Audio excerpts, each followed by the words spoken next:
because Andy Camage is not here. Welcome everybody to today's school board meeting. We can start right away with public comment. Any member of the public want to make any comments? I'm going to get going. It's 6:30 on my computer.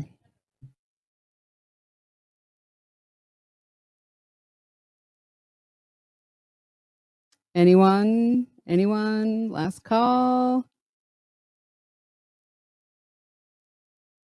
Okay. We're going to call that. Agenda review.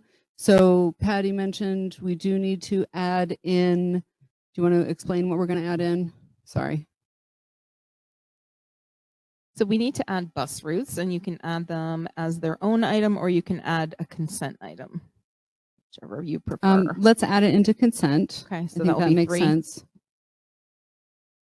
And then Melanie, did we land on we're just going to do one agenda item for Hill School and just make sure we add in all of the committee updates as we're going? Okay. All right. So no additions there. Does anyone else have any other adjustments to the agenda? Okay. All right. Let us proceed. So without further ado, let's jump right into the Hill renovation update. I'm really, really excited for this part. And I think we've got the audio visual ready to go. Let me know if you need anything else, guys. Thank you. Thank you for having us here tonight. Can you hear me with this? Is this loud enough? Am I good? It's good to be back. It's been a little while. I'm Jay Doherty. I'm one of the architects working on the project. And with me is Eric LeBlanc. He is also one of the architects. We have a couple the committee members here that are also have been working with us, which has been a really fun project and a really fun process. So please jump in if we miss something or skip over something. But since the last time we've seen you, we've done a lot. So we've met every 2 weeks or every 4 weeks. So there's a lot of information. We typically meet for an hour and a half or so. So we're going to try to condense all that into some short slides just to give you a process and a little progress of where we've been since the last time we were here to where we are right now and where we hope to go. So want to talk quickly about the schedule. We talked about last time we were here with the schedule and where we're at with that. Wanted to give you a little update, and then obviously any comments or questions you have for us that we may have skipped over, we're happy to go back and talk about. So the schedule update, we're pushing right now. We're on track for a March 2024 bond vote, and that's what we're pushing towards. And that's when we hope to have everything for the voters much before that, so we can begin to educate the voters and tell them about the project. But that's our end date we're trying to push for. And how that looks at a micro scale, oops, kind of skimmed over that, where we are in the process right now. We're here in the summer, which is Q1, Q3, Q2, Q3, which is really when we're doing the conceptual design. That's where we're at right now. We've gone through the building assessment, which we'll talk about. We've gone through visioning and talked with staff and all the players that are part of that. We've looked at bubble diagrams, which are relationships of spaces and how spaces work together. We've got staff input by surveys and meeting with staff, and then really developing that building program, and we'll talk about those pieces. All right, so jumping into the design.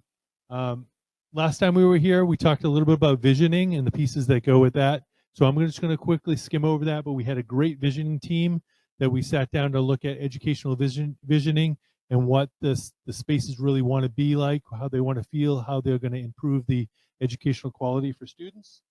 Some of the things we talked about, we looked at the principles. Some of the pieces that tied to that are what's significant with the school. I'm not going to go through these, but we talked about the significance of what the school is, what we hope our desired outcome with this is, 21st century learning, belonging, lifelong learners. We want to create a variety of opportunities, supporting families, social, emotional needs, ownership, staff and faculty feel supported, and just individual needs. And then obstacles that are with the current building that we hope to overcome with this new design. So these are a bunch of the obstacles. And again, we talked about these last time, so I'm not going to spend time going through them now, but happy to come back if there's pieces you want to talk about. We also looked at a portrait of a graduate and basically what Pembroke Hills, as the students leave that school, the skills that they should have, and how we can look at spaces that will help foster some of these. So we want a learner's mindset, empathy, citizenship, and collaboration. So as we think about design, we want to think about spaces that can tie to these pieces to make these important things reality. We talked about design language and some of the important things we want to have in the school. Some of the design pieces are arriving, a very welcoming arrival as you arrive to the school. Large community space as you enter the school, a space for the community to be able to be part of that school. Project-based learning on display and hands-on spaces throughout the school. Small breakout rooms, so as we're looking at spaces, either spaces that can be broken out or spaces that can be pulled out in the hallway that students can be working together in breakouts. And right side classroom. This doesn't mean all classrooms get bigger. This is finding the right size for the right amount of students. So really trying to look at what spaces we need for learning and trying to right size those. Outdoor learning is very important. So outdoor learning spaces. We had staff meetings, which were great. We were able to sit down. We started with a survey we sent to all the staff, and we got some great feedback. There were about, Eric, 20 questions or so. Some of them range for talking about understanding their space, their current space, things that they need, deficiencies they see, to ideals they'd like to see incorporated. And it was a good cross section of being able to talk to all staff through a survey and getting some responses that tie to that. And beyond that, we were able to, as we were doing the staff and understanding the visioning part, we were also looking at the facilities, which is the other piece of it. So Eric had a whole team of engineers that went through the facility. That was structural engineers, mechanical engineers, plumbing engineers, electrical engineers, the whole group. And to really just look at and rank the systems within the building, talking about ADA compliancy, talking about with the building systems, such as the mechanical system and the electrical system and all those pieces. And really doing a detailed report that I think some of you may have seen that has photos that tie to some of the deficiencies we saw in the building, architecturally, and those systems that we talked about. Eric, I don't know if there's anything you want to add to the report. Just to give a brief overview, you know, we were looking at things like ADA compliance of toilet rooms and accessibility of the building. We know that there's no fire protection system in the building right now. There are parts of the building that don't have a supply of fresh air to the classrooms, so they have air purifiers in them, but modern buildings would typically have air handlers and be providing fresh outside air to those rooms. Things like that, different site elements like site drainage, structural elements. So we know there's some really old parts of the building where the structural systems are older and they have, safety wise, they're totally fine. But once we start looking at adding mechanical equipment, it starts to become an issue. Or if we start to do other upgrades like add insulation to the roof.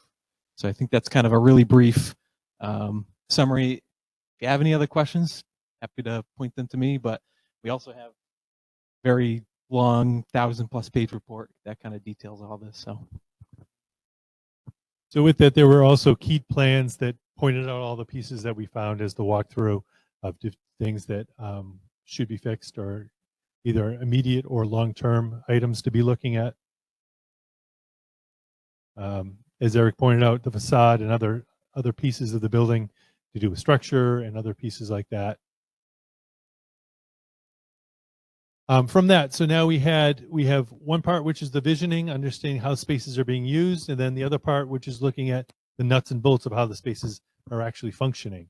And putting both of those together kind of gave us a big picture of what spaces needed to be in the school and how spaces were being used. And that led to a document that it took us a couple weeks to go through, which is a space program. So this is understanding the spaces that are needed in the school, the sizes and the quantities, looking at the existing facility compared to a proposed ideal facility. And this is kind of step one as we begin to understand what we need for space. As we begin to look at these spaces and diagram, some of these spaces might shift or get combined or adjust slightly, but this is kind of the base document that we start with. From that document, we turn those spaces into diagrams, which are bubble diagrams. And this is basically looking at ideal spaces, what they would be. So we, for instance, first grade would be a group of classrooms with some storage rooms and some bathrooms off of that, and then so on and so forth. You can see with all the classrooms here.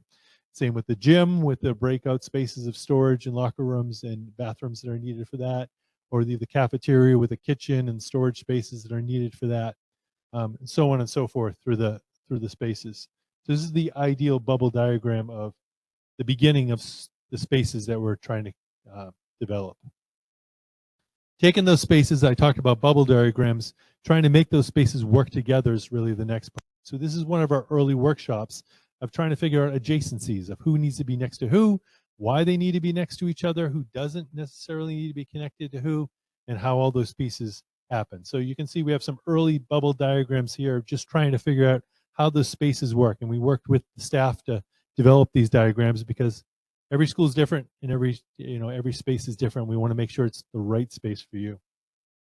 That turned into a diagram that looks something like this, which again is the ideal when we talk about relationships of spaces and how spaces work together.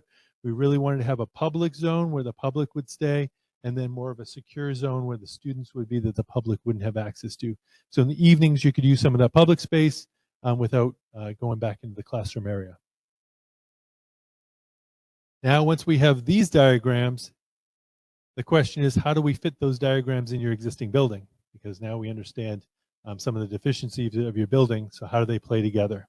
And this is really the last couple meetings, probably the last couple months here. We've been meeting every 2 weeks to try to get these things to work together. I'm going to let Eric describe a little bit about that process. So again, kind of as Jay alluded to, those bubble diagrams really are the ideal, but we know, we are trying to work with an existing building here. So we're taking that building program that we talked about with all those ideal adjacencies, and we're saying, okay, how does that work in this existing facility? What parts of the building are we going to keep? And then what parts do we need to add on to the building to right size those programs so we have the right square footage in our classrooms and to get all the programs that we're currently missing. So this is actually a great example of just a multitude of different options that we came up with very early on in the design phase. It's not getting it quite into the granular detail of all of those building program pieces in terms of like storage rooms and bathrooms. We're really just saying, we know that there's a building volume for the gym here, another building volume for the cafeteria. We have a 2-story classroom wing. We know these grades are in that wing. So this really helps us figure out, where is the existing building on the site? How might we reuse some parts of the building? Where might we position additions to the building, if that's a possibility? So we, as a committee, kind of presented and vetted all these different options. And it happened to be that the very first option that you see circled there, option A, is where we ultimately landed. And just to zoom in a little bit and explain it, any area that you see outlined in black was proposed to be kept. So that's kind of the outline of the existing building. We've actually changed it a little since then. So this option does show us maintaining every part of that existing building, and you'll see that actually changed in the past couple of weeks. But really, so black is the outline of the existing and red is the new addition. So we're saying keep the cafeteria and library where they are, keep most of the classroom wings where they are. We did propose a new 2-story classroom addition wing that you see that L shape. And then we like the idea of having kind of the gym kind of on the east side of the site, flanking the entry. So again, that would be your more public side of the building. And then that would also give you your dedicated gymnasium space, which isn't there now. So we actually went through a couple of different options. So we thought we selected an option, and then as architects, we always make more and more options, right? So we came up with option A1 and A2. A1 is very close to what you saw. You'll see we are maintaining the whole building. Cafeteria spaces, library spaces, pre-K spaces here, first grade, third grade down here, second grade down here, and then this is that addition we were talking about at the side, really trying to connect the whole building in a loop, and then our gym up top, and music and art over here. So this is what I think we had a couple weeks ago. This I'll talk about very briefly. Again, this is just a bubble diagram. This is not quite a floor plan yet, but this one's a little different in that here we're proposing removing the 1960s buildings, so the oldest 1963 original and 1969 buildings. As we talked more and more about this as a committee, we thought that retrofitting portions of that building would be challenging. Of course, you can do a total gut renovation, and we could make like new spaces, but you're still dealing with an existing envelope. We're still dealing with older structural systems. We know that we'd have to figure out how to do those roof upgrades when we introduce fresh air into the building for the mechanical upgrades. We talked about the benefits site-wise too. This actually affords you additional space on the bus drop-off sequence side of the building, so we liked that. And it also allows us to consolidate the footprint on the bottom, really make that first and second story consistent. You can have more equitable groups of classrooms together, so they all have similar sized classrooms between the grades. They all have intervention and breakout areas. So this is kind of the option that we really took to the next level. And so this is actually what we talked a little bit about today. So this is really taking that bubble diagram and developing it into a floor plan where we're starting to locate walls, doors, and windows. I won't go into great detail here, but you can see this is where that drop-off loop would be. Your main entry would be up there for student drop-off. Bus drop-off could be maintained down here. We're talking about using the pre-existing cafeteria space and using that for art and music with the double height roof. Pre-K would stay there. Kindergarten would be in this wing, so these are kind of occupying the existing portions of the building. We actually talked about switching a lot of this stuff just in the meeting today, so a lot of this has actually changed just in the last couple hours. But this shows a nurse area right near the entry, which it still will be near the entry. It'll just be more off the admin side. Guidance, we have PTOT. The library stays where it is. We are proposing doing kind of a cool design feature with the corridors where we start to erode away those straight walls and do something a little more curvy and kind of make them into push out into the corridor space, learning spaces. And at the bottom here, this is the new wing. So again, we've got our groups of classrooms together, first grade, second grade, third and fourth. Working through the program, you know, we have 5 classrooms for each grade. We have faculty spaces on each level. We have breakout rooms for all the grade levels. We have individual toilet rooms for pre-K through 1 off of the classrooms, and then also individual toilet rooms, but not off the classrooms for the other grade levels. And then we've got the iLab makerspace here, which we're kind of thinking of as a fishbowl, really visible to the rest of the building in circulation space. And then the gym and CAF. We like the gym and CAF combined, just realizing that could be used for larger group assemblies and with the stage as well. Anything I'm missing, Jay? So this just is a really bird's eye view of kind of the overall square footage that we're talking about. So we're almost at 50,000 square feet of new addition on the first floor, 20,000 on the second floor. Heavy reno really is a gut reno of that existing building. We're moving walls and windows, reconfiguring classrooms. So we're at over 29,000 square feet for that. And then we're showing almost 16,000 square feet of demo of those 260s buildings. Just a little bit more about that demo and addition. By doing the addition, we're able to stack the classrooms and really do an efficient structural system and mechanical system by laying them out that they'd be similar on both floors. using the existing structure, as people probably have walked through that school before, there's several different interesting areas as you try to walk through those corridors that makes it a little difficult to renovate. It can be renovated, but the amount of money we'd probably be spending to renovate those spaces versus building something more efficient is probably a wiser choice. That's why we went with some of that.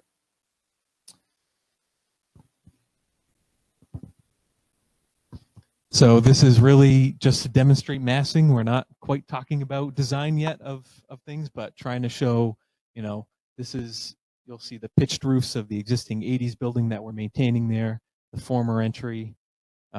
This is that 2-story classroom wing off the back. We're showing some nice connection corridors between these buildings, and we think of those as nice transparent areas that as you're passing through, you're either looking into outdoor spaces or to a courtyard space. Then you see your 2-story gymnasium and cafeteria area, and then your administration up front. So again, new entry sequence, new entry. We want to make sure that the administrative areas have eyes on whoever's entering the building, so that's why it's positioned there. And then art and music filling that former cafeteria space.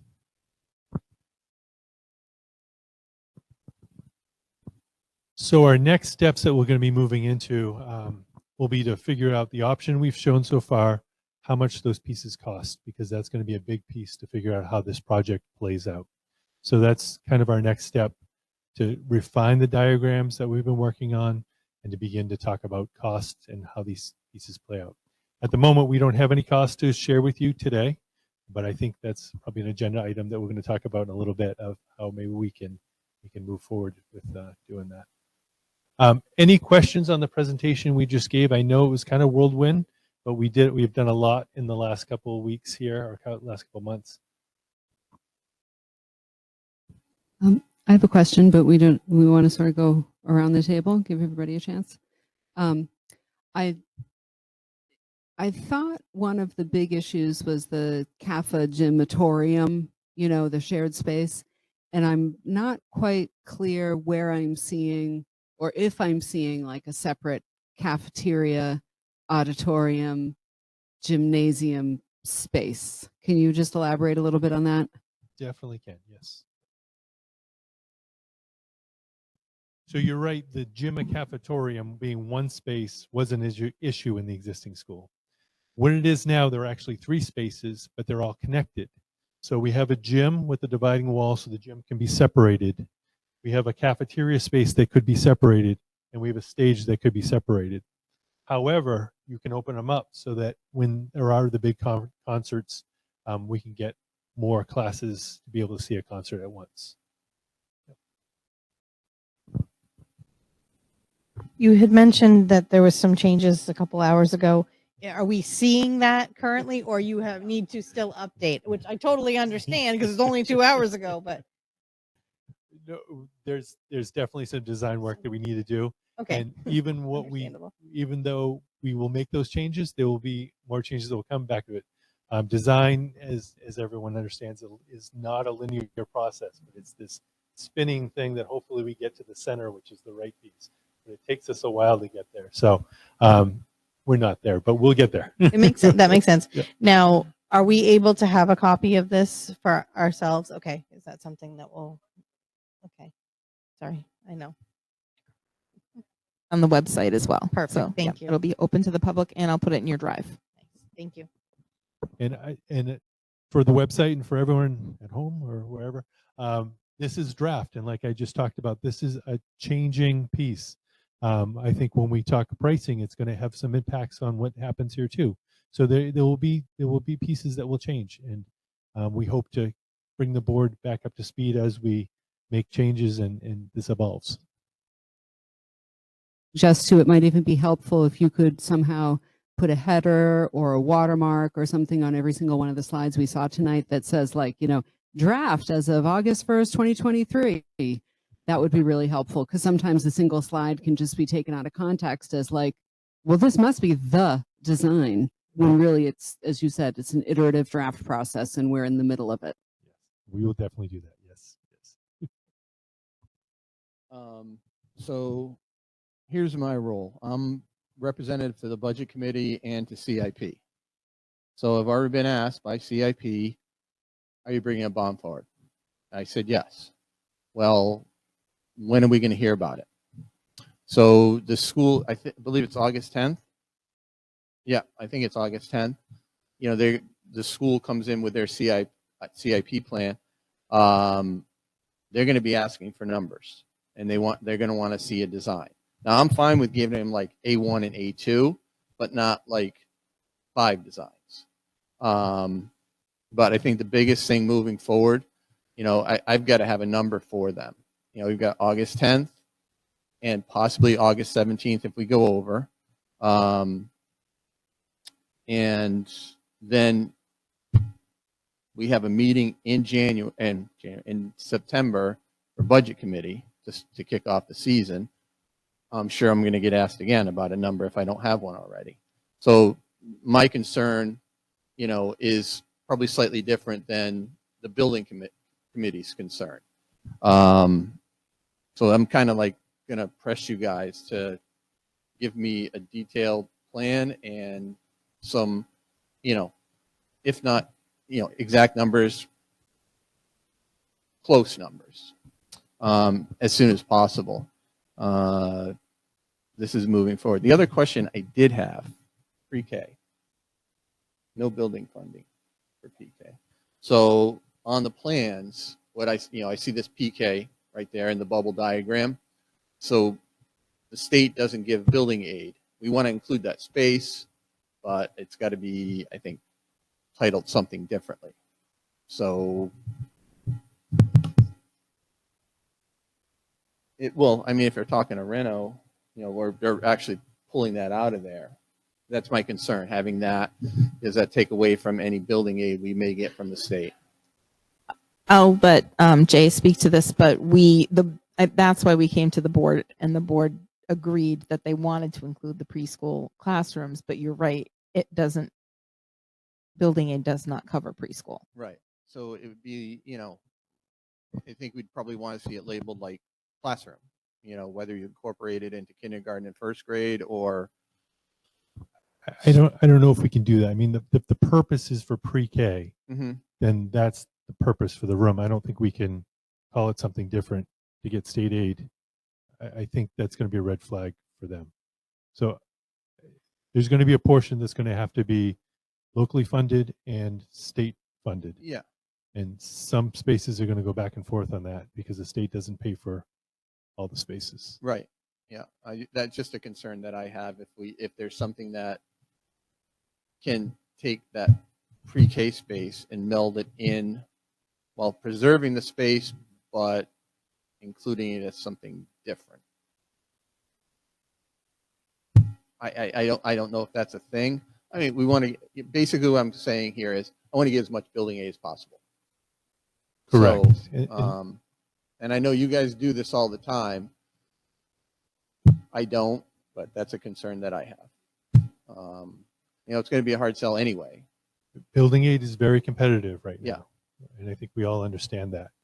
I mean, the district is very lucky to have, you know, a neighboring school that, you know, has benefited from building aid, but that's, as you know, with that school, that was very rare. And we are going to try to get as much as we can for you, but the whole process of building aid is changing. Yeah. So it's going to be very competitive. Yeah. So that's just that's a concern right that I have right there. And then I know it's going to be on the website, but I don't know if there's something that we can have. We have Old Home Day here in town, and we're probably going to have a booth set up. But we'd want to have some information that is lay at best, at most, you know, where people can easily look at it and understand what is there now and what we're looking for. That's what, August 26th? Yeah. So I'd be kind of looking for something that we can bring with us there to lay out and have people easily understand We can Okay. definitely help with something very simple. We can put a QR Yeah. code or a link to get to the website, which would have the most up-to-date information as Yeah. it gets I updated. I'm looking for something like maybe something physical that we can have Yeah. laid out or put on a board or something like that, so they can Yep. you know, Something walk up, see, early ask draft. questions, you know, and things like that. So We can definitely help with that. Yes. Yeah. thank you. But you know, the biggest thing is that CIP and budget moving forward here. You know, we can have a rough idea as soon as possible how much it's going to cost, and you know, the A1 and A2 choices we just haven't settled on yet, or something like along those lines. Yeah, and I think as we talked about, the design's going to evolve as we go through this. I think one of the future pieces we're going to talk about tonight is how we get those numbers. Mm-hmm. So, okay, right. I'll hold off. So, all right, thank you. Thank you. Other questions or comments on this presentation before we move on to that next part? Okay, well, let's move right along. So, construction manager selection process.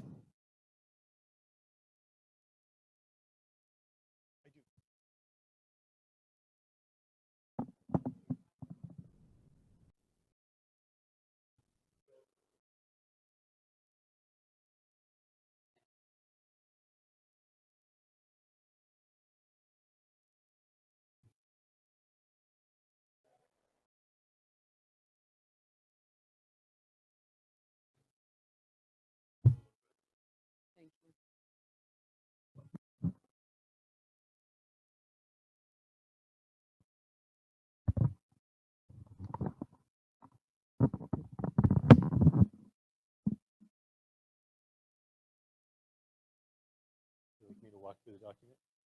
Would you like me to walk through the? So to get real-time pricing on the project, we would like to engage a construction manager. There's a couple of different ways we can get real-time pricing. One is to get an estimator on board. Another is to get a construction manager on board. Construction manager will be a partner through the project from the beginning to the end. They'll be at meetings to understand what the goals of the project are. They'll be able to help us with phasing, which is going to be very important as the project moves forward. That's figuring out how we keep all the kids safe as we build new spaces and demo some spaces. They'll help us with those logistics. They'll also help us by giving us ideas of how we can save money or do things slightly different, because they have a hand and a pulse on the community, the construction community. So for those reasons, we thought the construction manager made the most sense for this project. And what you have in front of you is a request for proposal from those construction managers. An estimator would give us numbers on what you're seeing there, but that would be their charge and they would be done. The construction manager is part of the team, so it's a little different. The goal of this is for the month of August for us to work through the project process of selecting them. So they come in, we go through a process of figuring out what their fees are so we can be competitive and look at their fees. We also want to understand what schools they've worked on in the area to make sure they're qualified for this project. We don't want to get a non-qualified person as part of this. So this process that we've developed, that we've worked in many school districts, is right here. And again, the process is we'd send this out the end of this week. And then I do believe the following week we'd have a walkthrough. The week after that, we'd have questions from them. And then the week after that, we'd have proposal back. So that's basically the month of August to get the proposals back from them. From that, then we'd shortlist to hopefully 3 firms that we'd interview. We'd put a matrix together to understand the differences between them. We'd interview them and select one that would be part of our team and want to be our team member. So that's what this document in front of you is. And again, it's pretty long, but that's kind of the gist of what it says.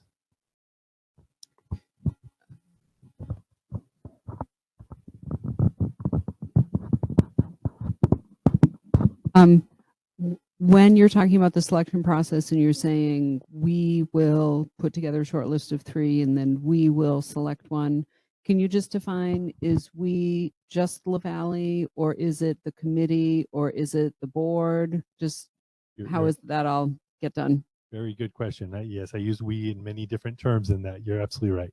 So the first we is LaValle Brensinger has put this document together on your behalf. Again, LaValle Brensinger has used this document with many districts. So hopefully this is okay. The we for the walkthrough would be some of the people from the school that know the building much better than LaValle Brensinger does. But LaValle Brensinger would also be part of that as we do the walkthrough with them, with the contractors. The selection when we shortlist, typically that we is some of the school board and some of the committee. It's kind of a mix of the two. And then from that recommendation would be brought back to the school board for you to make the decision if that's the correct company. Hopefully all those we's make sense. Yeah, that all sounds great to me. Thank you.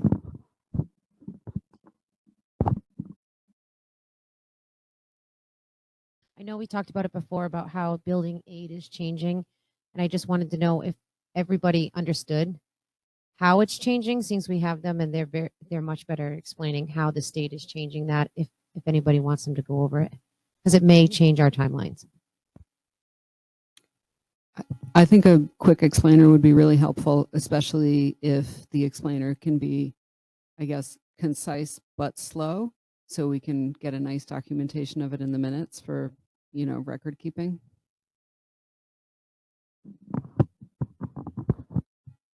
I will do my best. As you know, the state process is changing from the way it has been before, of being every 2 years they would ask for projects to be submitted. They would review them. They'd rank them. You would go to your for your bond vote to your community and ask for, we might get money if we're selected and the people above us don't. There were a lot of maybes unless you were top of the list and then you knew you were getting money.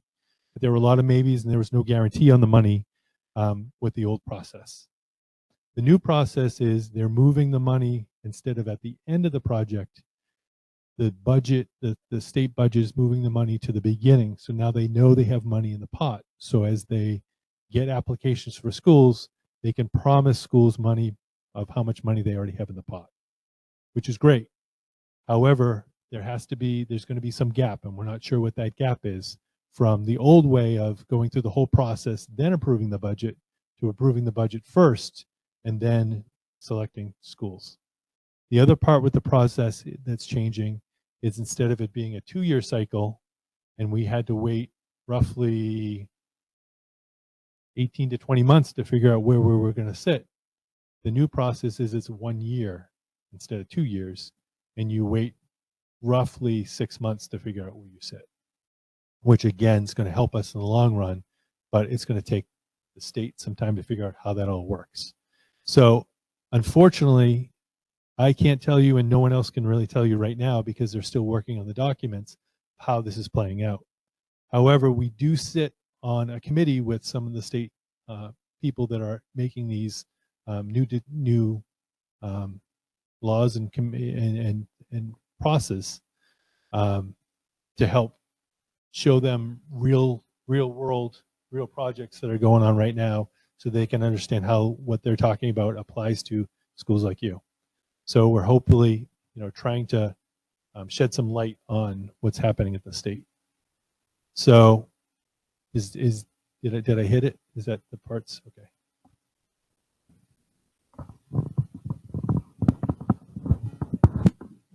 If you want to reach out to me, I'm happy to. So do we need to take action on approving this RFP to go out? Okay. Yeah. Does anyone want to make a motion on this? I'll make a motion to approve release of the RFP by LaValle Brensinger. I'll second it. All right. It's been motioned and seconded. Any discussion on the motion? All in favor, say aye. Aye. Okay. That was everybody, right? Yep. All right, great. Thank you guys very much. This is really exciting.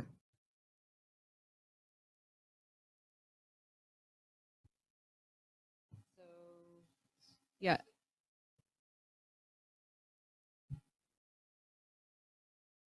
Okay, minutes. Do we have any need to take the minutes individually, or does someone want to make a motion to approve the two together?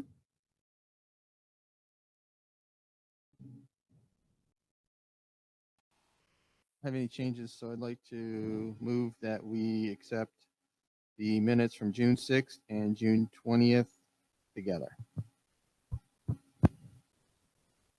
Want to say? I'll second it. All right, great. Any discussion on the motion to approve June 6 and June 20 minutes? All right, all in favor say aye. Aye. I have to abstain because I wasn't here June 6th. Okay. So that motion carries. Thank you. And board reports, facilities report. I want to start by thanking Mr. Coughlin for closing the blinds. Will be better moving forward. No, it was nice at first, and then I'd hit that angle. So we have the written report. You want to walk us through? Yeah. So good evening. The facilities crew has been hard at work this summer. You'll see as you walk through here, furniture out in the hallway. That means things are happening. So the buildings are shining inside and out. The crew's been hard at work at all locations, and we're ready for that final stretch. So it's really setting in once we hit August, and it's happening, and we're prepared. We could open up tomorrow if we had to. With that being said, the outside crew has also been hard at work. The facilities look great on that end, and they've already transitioned into the fall athletic season, and they're hard at work up on those fields prepping while maintaining everything else. So kudos to the facilities crew on that end. Some of the projects we've been working on and have completed is the replacement flooring here at PA, Three Rivers, and Pembroke Hill School has been completed. The asbestos abatement here at Pembroke Academy has been completed. The camera switches you approved at the end of the year have been installed. Would like to thank the IT department here at the school district for their help with that. They were a huge support and played a big role in that project. Both replacement roofs here at Pembroke Academy have been completed. The parking lots at all three locations have been painted.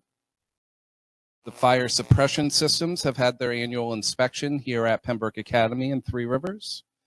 We don't have that at Pembroke Hill School, which is why they are not included. The new phone system has been installed, and the intercom system has been installed at Three Rivers. And since I've written this, has now been completed and installed at the Pembroke Hill School. So the last item on that checklist is the intercoms here at Pembroke Academy.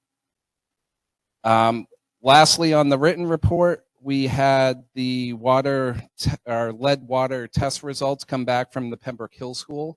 All 63 outlets, which an outlet is just considered a testing point, passed. So we're very happy to see that. We also retested the 3 areas of minor concern here at Pembroke Academy, and we've passed those locations. So we will do one more round of testing before the end of 2024, per the state guidelines.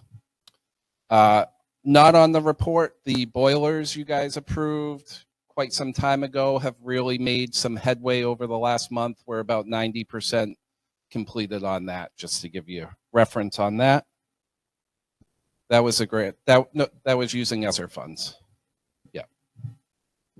And then lastly, I'd like to talk about the zero-turn mower. One of our zero-turn mowers is on the CIP replacement for the 2023-24 school year.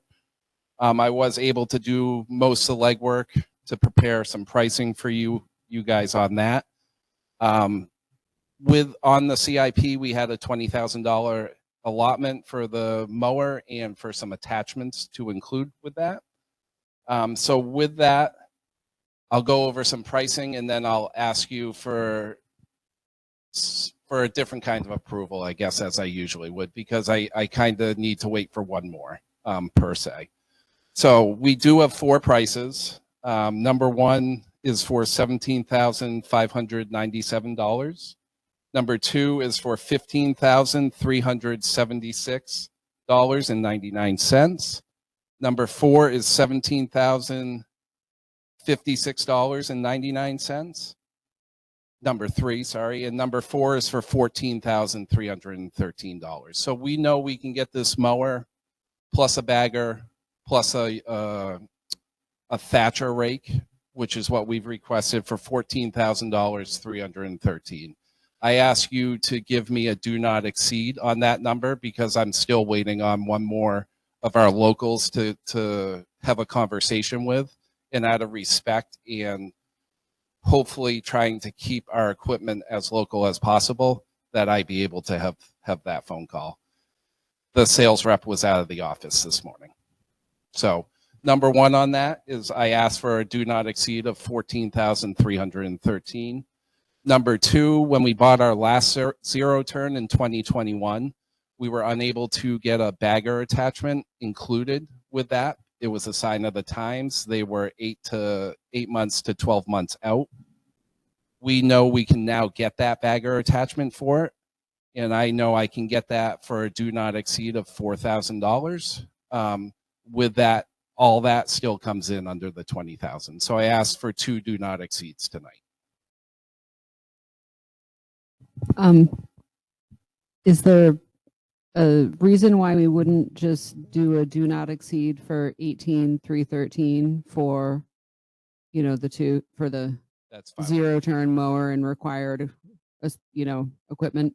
That makes more sense. It would be a second bagger. Oh, okay. So Okay. price 1 for the 14 plus is a Okay. bagger, a rake, and a mower. Price number 2 was a bagger for the old piece of equipment. Okay. My question. Oh, go ahead. All coming in under the 20 that we had on this allocated on the CIP. You know, it's 3,000 is significant in difference. Are we talking still apples to apples? We are talking Same mower, same. we are talking apples to apples on the mower and the bagger, and I believe the rake. But we're talking serial numbers matching up, Okay. or model numbers matching up. Wow. Yeah. Days to shop around. But that's also part of why we price that out the way we price it out. So some of those high numbers we've bought from before, we might buy again, we might not. It's part of the process that we have to go through.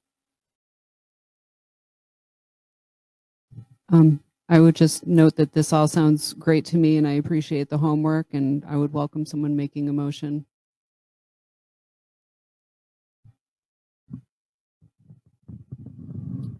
I'd like to make a motion to approve the purchase of a zero turn mower with a bagger and a rake, and also a bagger for the existing zero turn for a dollar amount not to exceed $18,313.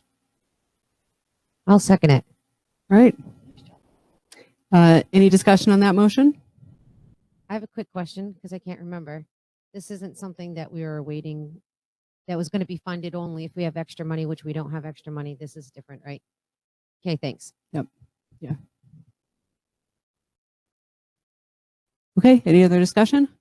All right. All in favor say aye. Aye. Okay. Any abstaining? That was everybody, right? Okay. Thank you. Thanks, you. Josh. Do you need anything else? No, thank you. Okay. Thank you. Josh, I just wanted to say kudos to you guys for taking care of the vandalism at the Hill School. I was quite upset that day when I drove by. And of course, my third grader also noticed it and said, why would anybody want to paint things on the school or the school walls or whatever, the posts, everything. So anyways, just kudos. And when I'm sorry if I stole Wendy's thunder on that one. I'm sorry. Yeah. Thank you. Yeah.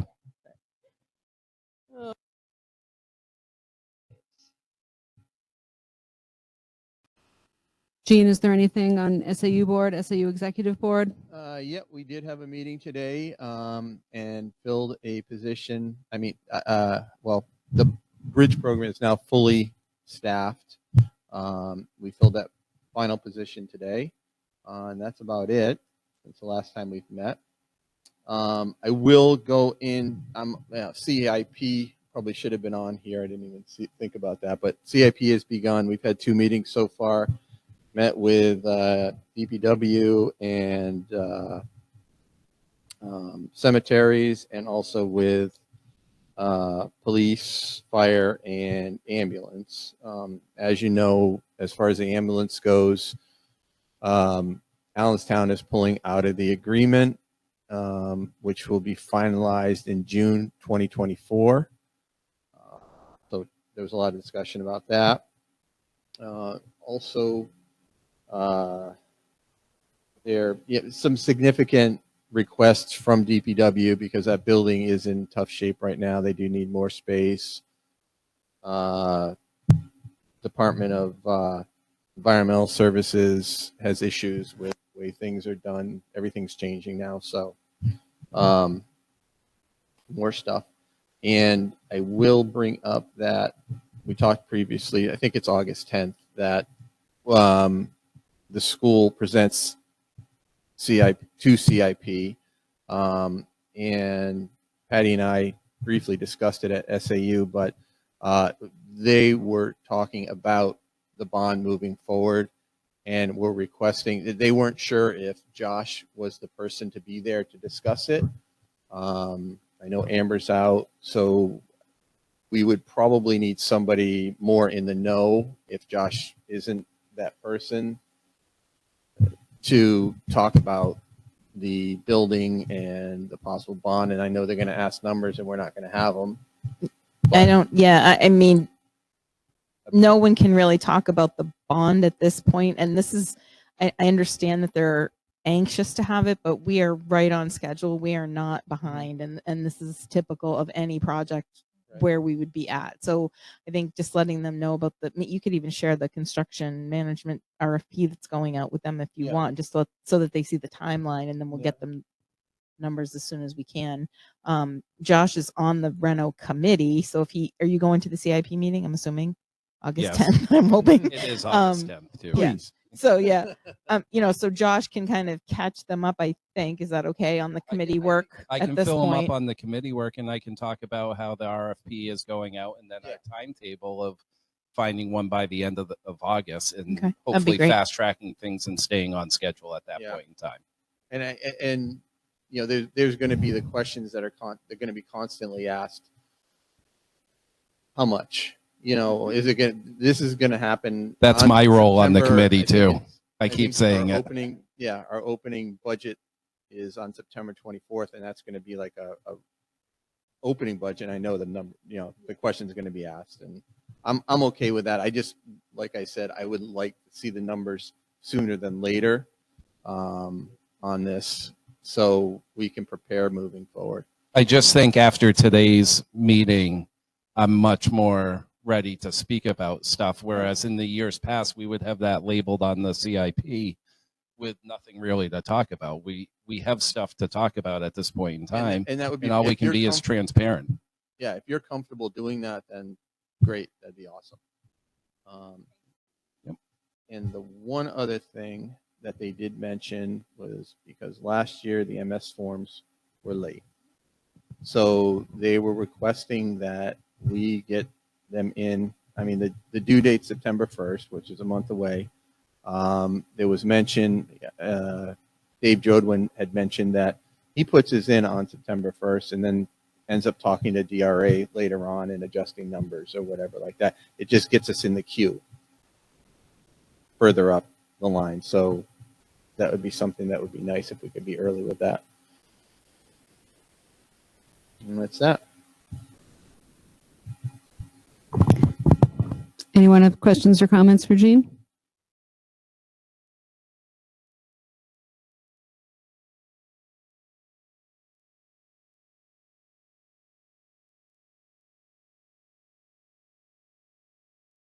All right.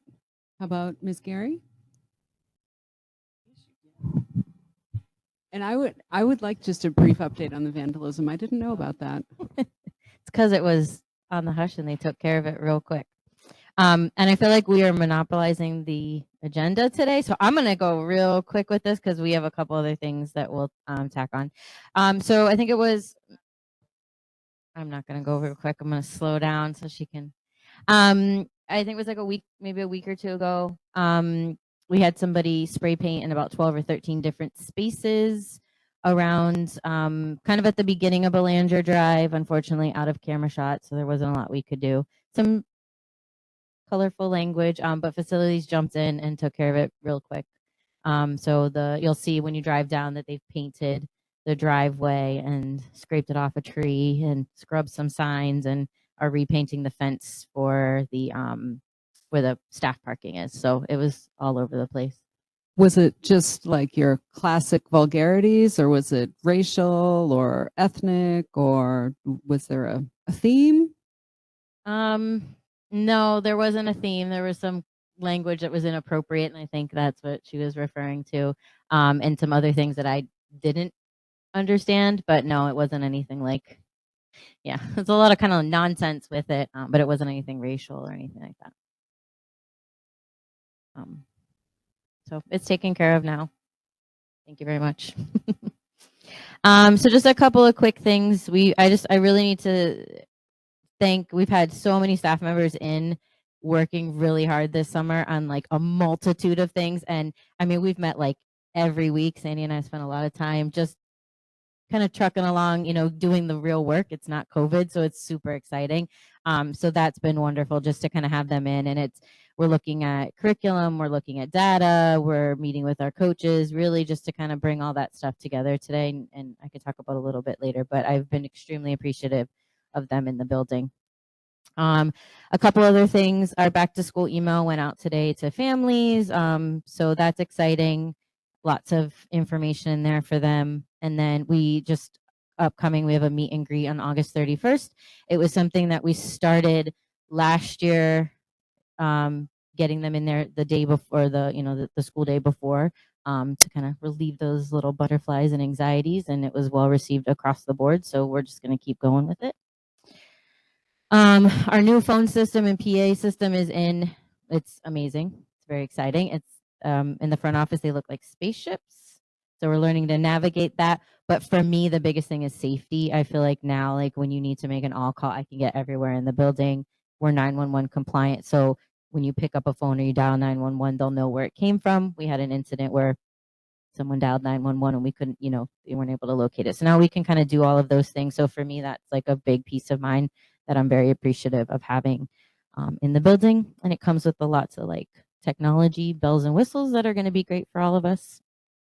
And I think those are kind of like the big things going on, because I got a few other things down the agenda. So I'll pass it on over. All right. How about Mr. McCarthy? Welcome.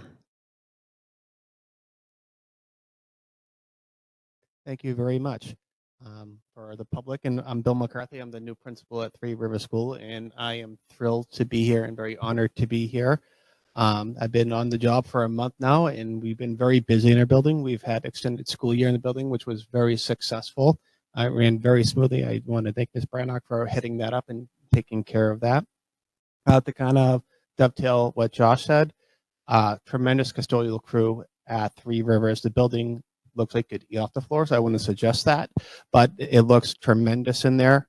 Additionally, as Wendy was saying, we have the new phones. So we've tested them out. They work terrific.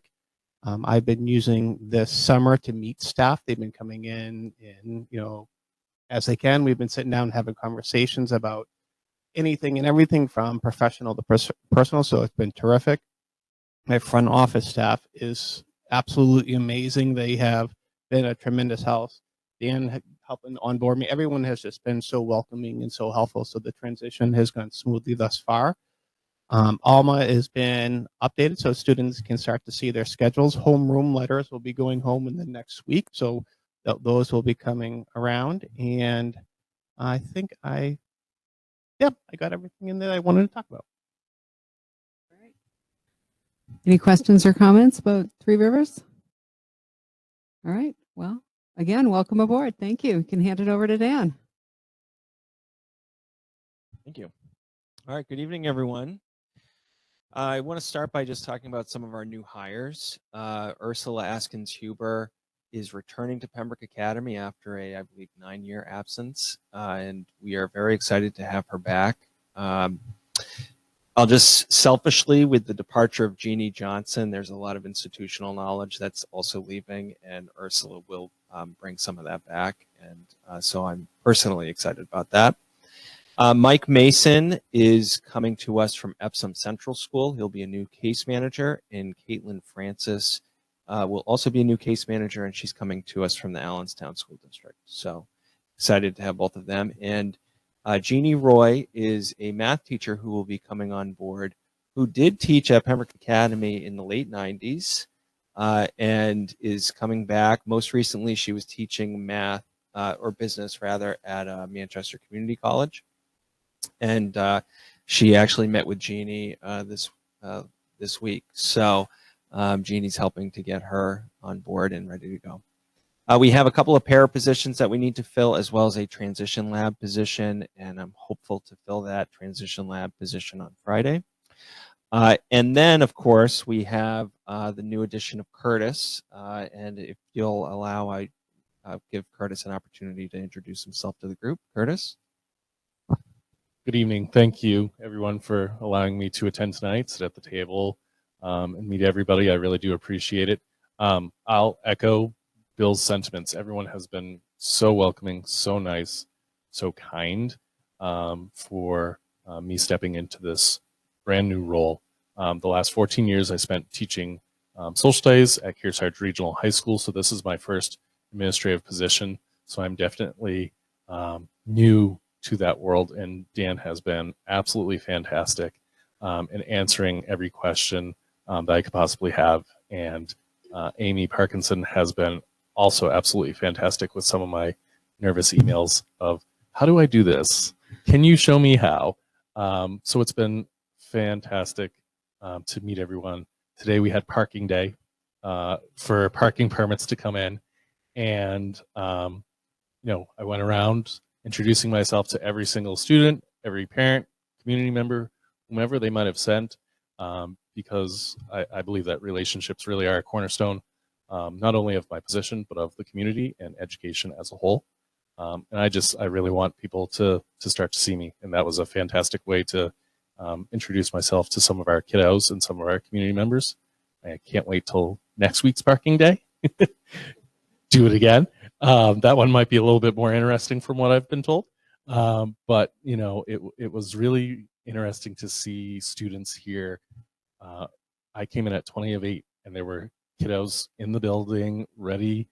They had chairs, they had coffee, they had entertainment, books, whatever. And I was really taken aback at how many kiddos showed up today. I believe Robin Berube said the most number of seniors purchasing a parking permit in recent years. So, but I'm ready. I'm excited to dive right in, and I thank you folks for the opportunity because I really am truly blessed to be here. Thank you, Curtis. It was like we were selling Taylor Swift tickets this morning. That actually provides a good segue because, as you know, parking spaces for students is a finite resource. One of the privileges that we provide to seniors is the opportunity to buy parking permits a week in advance to juniors.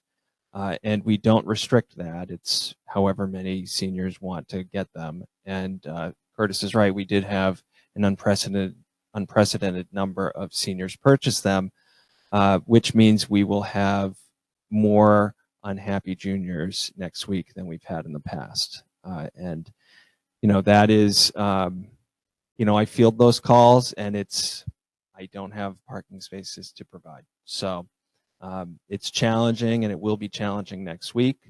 But, we try to be as consistent as possible with it because, they're obviously, people want them, right? And they're a commodity, and we only have so many. So more to come on that. Hopefully it goes pretty smoothly. I want to share that we have our Pembroke Academy leadership team meeting, our summer session. It's a 2-day meeting, and that will begin tomorrow. And part of that is a collaborative process of looking at potential changes to the handbook, and one of the products that will come out of that meeting is a proposal for any handbook language changes, and I'll bring that to you on the 15th to look at. And so hopefully that will be succinct. We had our SAU leadership retreat 2 weeks ago, and it was great to have that group together. And part of that work was on, consistency and efficiency with forms, and having Amy in that role, I think, will really help the SAU quite a bit. So excited about that. Wendy and Bill had mentioned schedules. Our schedules are slated to come out in mid-August. There are a couple of reasons why we delay them later than other schools. Our scheduling at the high school is a little bit more intricate, or I'll say more personalized, because every student registers for their own pathway to graduation, and we have to delay that in part because we have to make sure we have all of the hiring necessary, because if we can't fill a position, we have to engage some contingencies. And secondarily, as you can imagine, once those are released to the public, they generate a lot of questions and a lot of requests for meetings to tailor those, and we need the full complement of our school counseling department on hand in order to do that. And so I can tell you that the ad drop period has not been as busy the past few years, but the period just before school is very busy for them. And so we need to make sure that they're back in order to field all of those questions. I'll just echo what everyone else has said regarding facilities. It's really, I talked to a lot of people throughout the state, and we're really spoiled with our facilities department, and I'll even go as far as to say with our facilities director. And Josh he spoils us, so thank you. PYL completed their final session last week. It was a successful PYL session again this year. And I believe I stated this in the spring, but one of the commendations that we received from NEASC was about PYL and how important that program is to support the transition, particularly as a regional high school. And so we're very much, happy that that continues to be successful. We'll have our new staff orientation day in 2 weeks. And part of that's just uploading them onto all of the necessary systems and sharing with them our expectations in terms of course prospecti and other handbook, things that are necessary for everyone to know. A newsletter went out this morning. There's a write-up for Curtis on there. And two last things. Scott Thibodeau is our esteemed band director, and he is a semifinalist for Teacher of the Year in the state of New Hampshire. And part of that is he has to give a TED Talk style presentation in 2 weeks. And he and I have talked a lot about that. And between us, he's very nervous about it. But I think he'll do a great job, and I'm very excited for him. And I shared at the Eddie's banquet, and Andy was there, but I'll share with all of you too that, I really do feel like in reflection, it was a great year for Pembroke Academy, and a large part of that is because of the consistently Patty being here for 20 years and the board and all of the support that the board has given us, and by extension, the community. So I've often said to a lot of people that being an administrator in Pembroke is having a very challenging job, but in a very supportive context. So thank you very much for a great year last year. And I'll yield the remainder of my time. Thank you, Dan. Any comments or questions for Dan about Pembroke Academy? Surprised that seniors were actually getting their parking permits. I had a couple who kind of didn't park here every day, but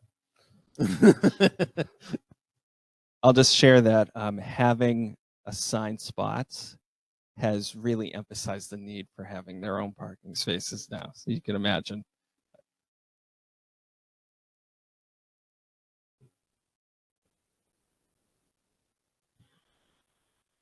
All right. Let's move on to consents. Patty, you want to take us away?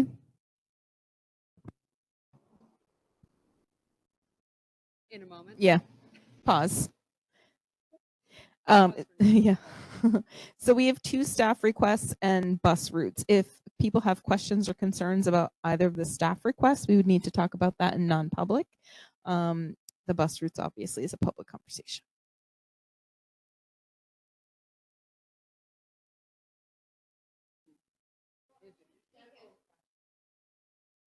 If it's not staff specific, go ahead. Yep.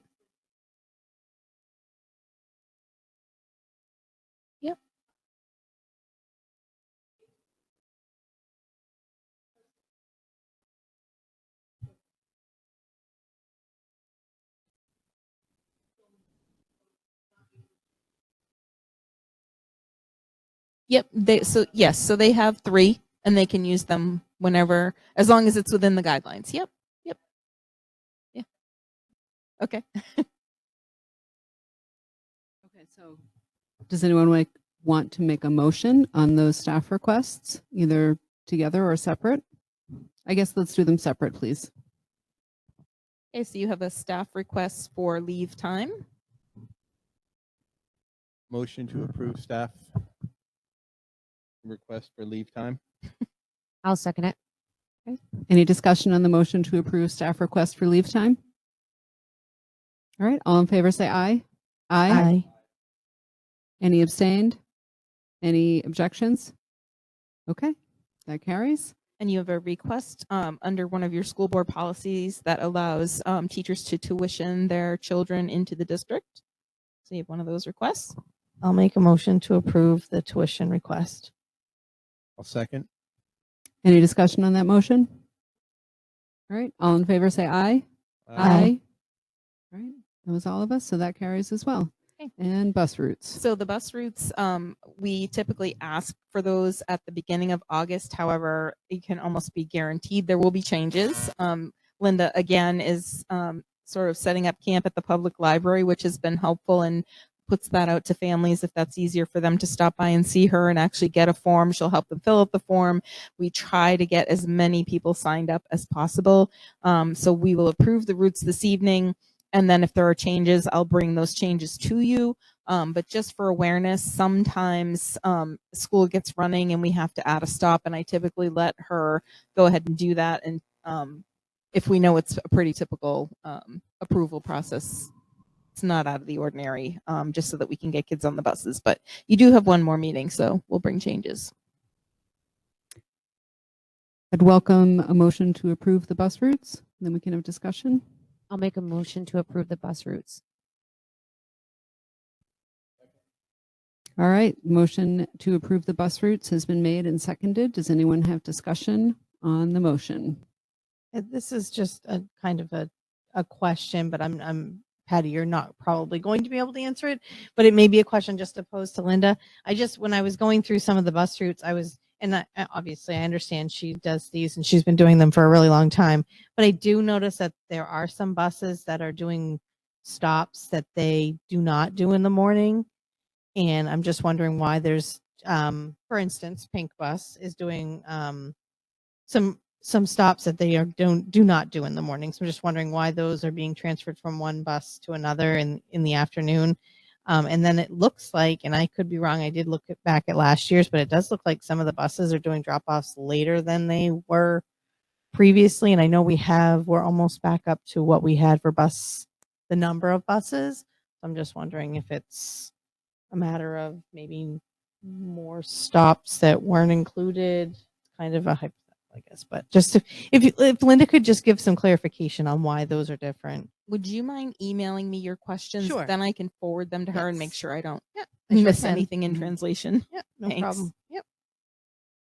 Yeah, just to elaborate on that, and I don't mean to make examples based on my child's experience, but it's what I'm most familiar with. My kiddo at Pembroke Hill School gets on the bus at 2:20 and doesn't get off the bus until 3:14.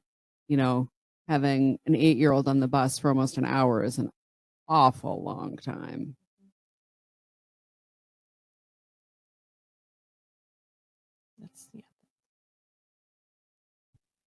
Any other discussion? All right, all in favor of approval, say aye. Aye. Aye. All right. Great, thank you.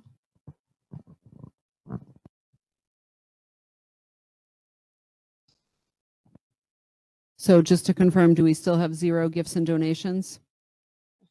Darn. Okay. So going back to Pembroke Hill School, let's do those handbook changes.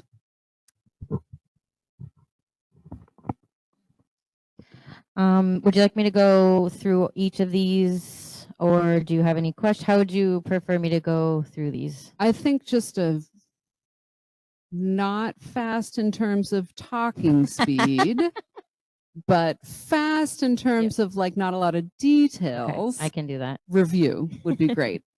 Um, so we just a few of the changes, like you'll see the approximate number of students, things like that are just generic changes that you make from year to year.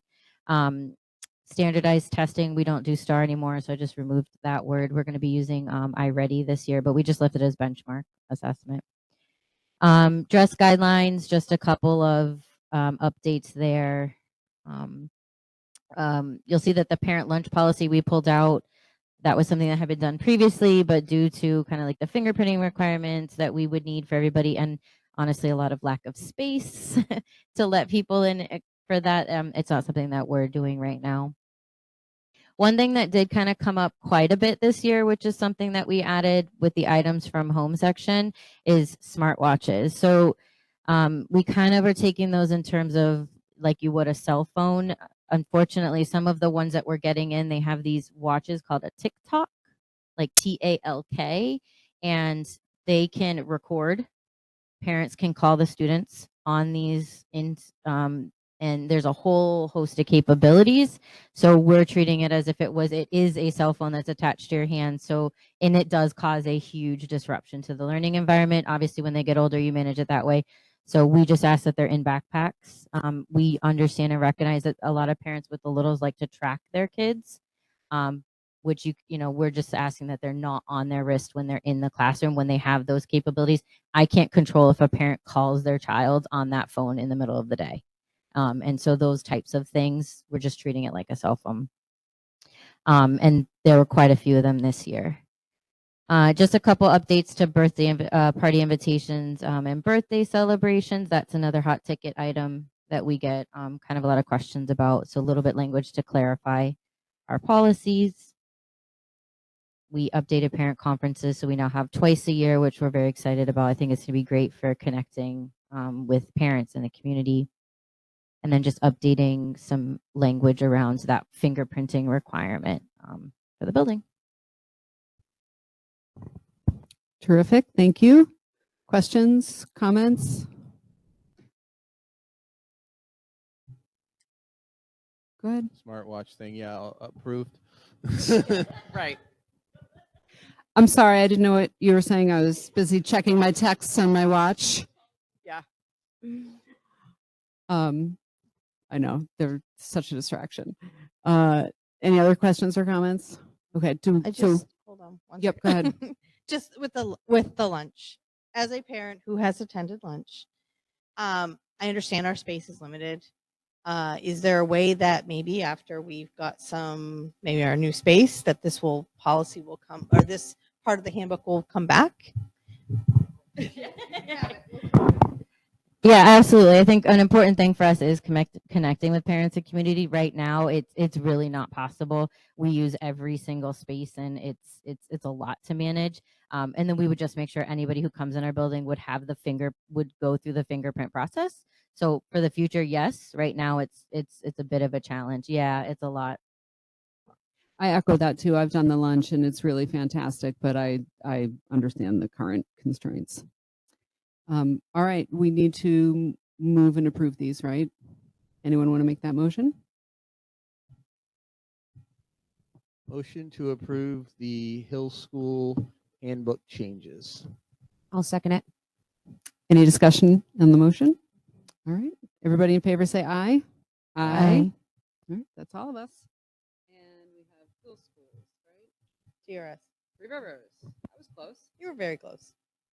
We have just a small handful of changes. The one that stands out the most is that the handbook message is coming from me now instead of Mr. Marston, so that is in there. In terms of, there's one in terms of grading, we just provided some clarity to what is graded. Much like Wendy, we got rid of the STAR assessment and adoption of iReady, so we have just kind of put a generic benchmark assessment as part of it. Arrival and dismissal time for staff and playground supervision was pushed up 5 minutes to 7:30. We've updated the athletic policy by eliminating cheerleading and ultimate frisbee, and I can't speak to the reasons why. That was there when I came. And we also added in our handbook a link to all the school board policies, which is in addition, so another place for parents to find school board policies. Thank you. Welcome. Questions or comments on these really comprehensive changes?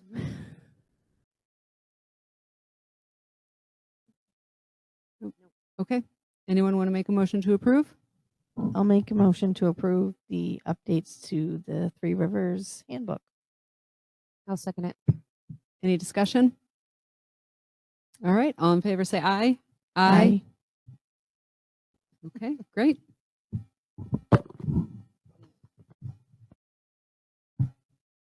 All right. And this is the part of the agenda where Hill really takes over. Calendar change. That's okay. What are we doing? We're bumping something by a week. You want to just give, again, brief, but not too fast. We're just asking that the parent teacher conference day that was approved in the calendar move from the 29th to the 22nd. It falls better right around when report cards come out. So the time, you're not going to wait 2 weeks to have a conversation. We will release report cards and then have progress report, the parent conferences right away. It just works timeline better. The only question I had about that was, town meeting, school vacation, those sort of conflicts, but I sort of perused real quick and didn't see any concerns like that. Anyone else have any questions or concerns? Okay, anyone want to make a motion to approve that change? I'll make a motion to approve the calendar change at Hill. Second. Discussion on the motion? All right, everybody in favor say aye. Aye. Okay. What else can we do for Hill tonight? How about we update the curriculum? So I know one of the last meetings you had asked a question about letters, and then it's really snowballed into, we've been doing a lot of work. So it was kind of perfect timing that you asked that question. So I wanted to give you just a quick kind of overview of what we've been doing at Hill School as far as curriculum goes. Literacy in particular, I know over the last couple of years I've talked a lot about our data and all of that, and at some point I definitely would like to come and share that with you guys. But we've done a lot looking at patterns in the building as far as how we can improve instruction, how can we fill gaps for students, like just really targeting the kiddos' needs. And so when it came down to it, we realized that there were a couple things that we were areas of growth that we can continue to improve on. And with that, we brought in a couple of different resources to help us with it. One is Foundations, which is for K2, which would be a phonics, like of systematic explicit phonics instruction to shore up what we call foundational reading skills.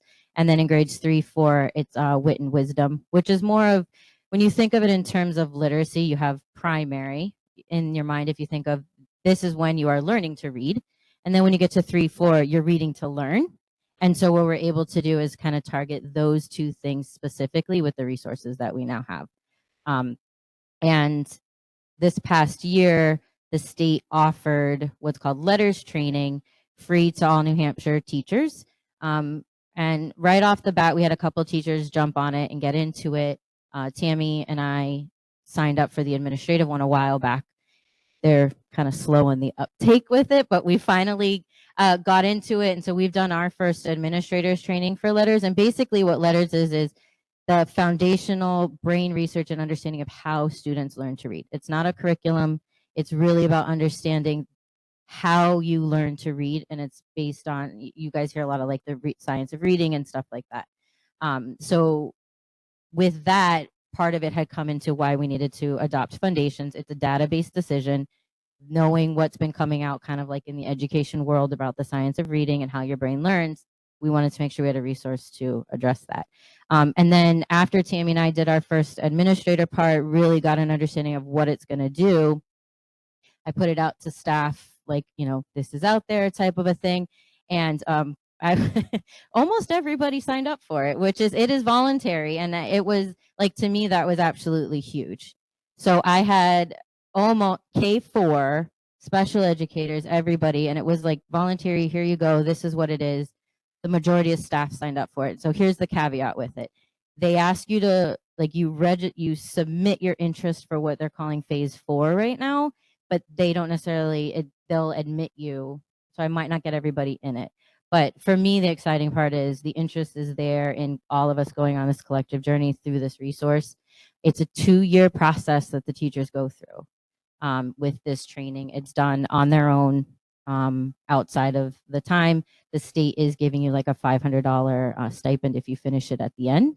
So it's a great it's a great moment for us to kind of have this resource available that's a more intensive training that we might not necessarily have had in the past. So that's kind of our journey in a nutshell. But for us, it started a couple years ago when we really shifted to looking at our data, because it takes time to analyze data and to find patterns. That's one of the reasons we're shifting to iReady as well. When we started digging in, STAR doesn't give us as detailed as we want. Like, I want to know where our kids are at, what we need to do, and then make our instructional decisions based on that. And that's the work that we've been doing over the summer with what we call our SCL team, which stands for Student-Centered Learning. They've been in multiple times. How many hours today? 6 hours in data. I had about 8, there were 7 or 8 of us there, 6 hours straight from 8 till 2 in data, going kid by kid. We looked at every single student in the building today. So there were breaks here and there. Everybody, they ran it. It was like a tight ship. I was like on the back seat with this. So I'm really excited with the direction we're going in. I did take breaks. I can't say it enough. The teams that have come in and the teachers that have come in, like, they're really driving this and they're in it. And so it's really cool to kind of go on this journey together. And what we discover, just the things that I'm mindful of though too is, the science of reading is out there, and we're very careful of not overcorrecting. You don't want to go too far one way or the other. You need to maintain a balance. So we also look at what's working, maintaining those instructional practices, looking at, you can always grow. What are those instructional practices? So they're deep conversations. It's not an easy answer, but that's the shift with the curriculum to bring those resources in to address what we've seen over the last 2 years. Thank you so much. That's all very good info. Comments, questions? Melanie, Jean, Carrie?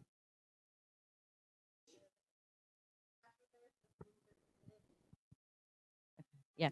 And there's the group there, like, we all like really geek out on this kind of stuff. Like, it's fun. We're really enjoying it. And it's nice to have the summer to sit together as a staff and do that work. So yes, get into the good stuff.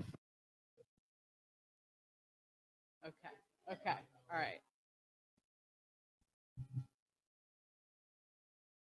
Had people contact us about the outdated back to school COVID plan that's on the website. A couple of people took them down in the SAU, and believe it or not, we were contacted by the DOE that as long as the ESSER grants are in existence, those have to be on our website. So if anyone asks, there's a reason that those are there and that they're still there. We're required to have them. So Similar to what I mentioned earlier, can you just put a header on the document? they make us keep it here. Yeah. No, I'm serious. Like, the DOE made me do it. Yeah. Yeah. I'm serious. Yeah, no, I know you are. I'll ask Ashley if she can think of a little. That's a good point. Must be posted or something. Yes. Yeah, thank you. Yeah. Yeah. Right. Well, actually, in this case, it's a quite funded mandate. Okay. Policy, nope.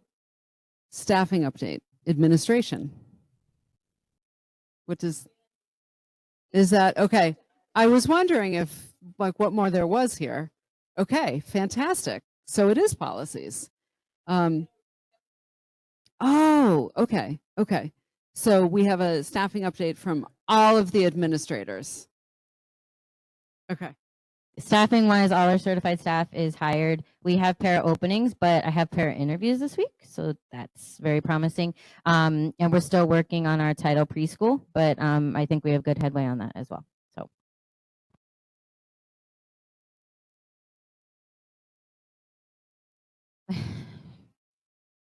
I would say 4. I would say 4. It's kind of, you know, right now is a challenging time because you get new kiddos in, so our needs are changing. We're in a Excuse me, good sorry. I just spot. want to say, for the record, the question was, how many paras are you short? And so Yes. 4 is with respect to how many paras you're short. Go ahead. Correct. Yes.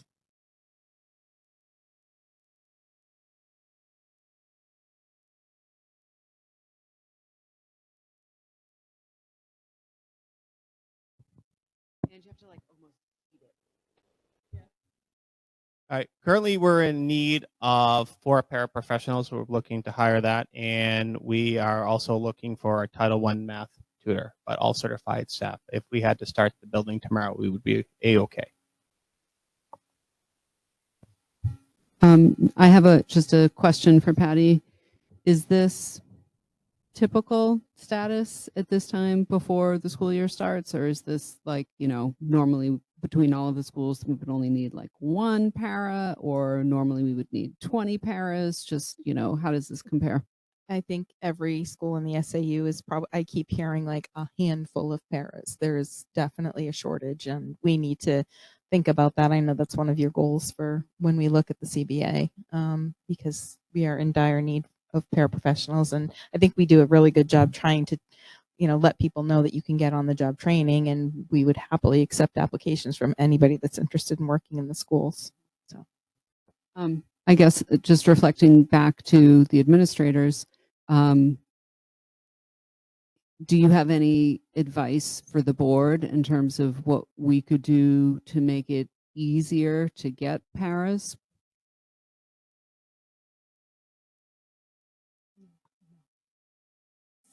the CBA draw, unfortunately. Yeah. I mean, it's, if you have thoughts, get them out there. I think a lot of it has to do with opportunities that they have other places. Financially is one. Being a para they are a backbone. They do some of the most challenging work. And it takes a lot when you're a para to be there. I think that's the biggest thing. And I know you guys will go through the process to get kind of feedback from them about that. We're getting a lot through word of mouth. So like people that we know of are bringing them in. We have other paras who are saying, come work here. That's how we're fielding. I'm not getting people just off the streets right now. It's word of mouth from other staff. We have a recent hire from the Kearsarge district who has some feedback. Yeah. For folks to have only 4 para openings is fantastic. Okay. From my previous district, the number of paraprofessionals that needed to be hired at the end of the school year was, I'll say, enormous. Mm-hmm. And I've heard very little forward progress, as I still live in that area. And Wendy's completely right. We had paraprofessionals shopping around for other school districts and other opportunities. We had paras leaving to go to Dunkin' Donuts and make more money. It's very, very, very difficult. So I'm actually very impressed, to be honest, when I'm hearing we only need 4, because other districts are seeing a real lack. Other districts are also even having to send out letters of noncompliance to IEPs in the state because they don't have paraprofessionals to fill the roles that the legal document says they have to. So kudos. I hate to say it, but really, Yeah. kudos. It's helpful. You sure? Okay. Oh, sorry. I'll just add one more thing, and I know that one draw that we have in retaining paraprofessionals is the benefit package, and when going through that process, I know that that has helped us to avoid more vacancies. So just it doesn't necessarily solve the vacancies we currently have, but it does prevent us from getting more. Yeah, I mean, that's really helpful because the board's goals are two-prong. It's attraction and retention, so. Okay. Policies. Melanie, are you in a position to lead us through this, or Can I just take Patty? comment Yeah, on go why for it. they're here? Just give you a little disclaimer. So we're continuing to sort by date because we're working hard to get everything in compliance, and then we need to go back and get rid of all of these outdated policies. So we have a 1996 bomb threat policy that is recommended. I did send it to Chief Gaskell, and he's going to review it and then get back together with us because they have a protocol that they use, and we have always followed theirs. So we'll update that and bring that to you as soon as we can. Does that work for you guys? Is that okay? And then there's a photocopying policy that doesn't exist in the School Board Association. There's language about photocopying in the right to know policy, and it's 10 cents, and that's the guideline that we follow. So that one can be withdrawn at some point if you're in favor. Can we just pause there? Yes. I'm in favor. Does anyone, can we address that? I'm okay with it. It's not, yeah. Did you have a chance to look? I mean, I don't, What the withdrawn one. Like right now? Yeah. Yeah, I mean, if it's written somewhere else that we charge 10 cents a copy, then I don't think we need to have this specific policy that's kind of, I mean, I would hope that somebody's not photocopying personal Exactly. things. That's a personnel issue. Printing out some right. flyers for their yard sale or whatever. No, but Yeah. I mean- yeah, so Not things have changed. I mean, it's been 10 cents a copy for 1,000 years. correct. Now it's, maybe we should think about. But that would be a change to that other policy. I Yeah. actually looked into that because I thought the same thing, and that is the approximate price that we pay to print something, and we can't charge more than that. I actually had Amber look at our cost per copy. So when someone does a nuisance right to know, we have to take a staff member. Yep. And yeah, a nuisance right to know, we have to take a staff member. No, I agree with you. I know what and you're saying. Pay them, and then only charge 10 cents per copy, Mhm. but not compensating for the cost of that staff member being pulled away from their duties. Okay. That's right. Not that this is But- going to make a difference, but it does say photocopying of any appropriate Pembroke School District documents requested by the general public will be 25 cents per copy. And then the 10 cents is for student records. Yeah, I think But I don't, I'm just, I know think we're our splitting right to know hairs. policy has 10 cents in it. But- Because yeah, I checked. just- I'm pretty sure. Just to keep Okay. us on track for what we could do tonight. We can wait.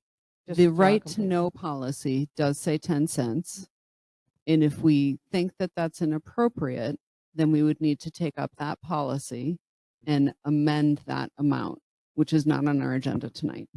Now, to your point, Jean, we can increase that 10 cents because by law, we're allowed to factor in not only just the cost of the copy itself, but the cost of the administrative overhead associated with producing the record that's been requested through the right to know. And if you factor all that in, then maybe it bumps it up to, 18 cents a page or 23 cents a page. But that's a discussion for another night. I was making a statement. Yep. Okay. For tonight, the only question is, Right. are we good with jettisoning EGAB? Because we already have the right to know policy, which talks about charging for copies. I'll I'm make good a with- motion. I'll with make a getting rid of motion it. to withdraw policy EGAB photocopying. I'll second it. Any further discussion on that? All right. All in favor, say aye. Aye. All right. Great. All right. What's next, Patty? The personnel goals are on for first reading. NHSBA renewed or reviewed that in 2004. Your version is 1993. There's no changes between the 93 version and the 04 version for NHSBA. So it'll be up to you to decide whether you want to keep that or not. You can take a look at it. It's not required. It is recommended. GBB, staff involvement in decision making, is on for a first reading. Pembroke was 1993. There is an optional policy that was reviewed in 04 by School Board Association, but that is an optional policy. Decide what you want to do with that one. GBEBC, staff gifts and solicitations. That is also an optional policy. Pembroke Academy's or Pembroke's policy is 1991. School Board Association is 06. So you can take a look at those too. That's an optional as well.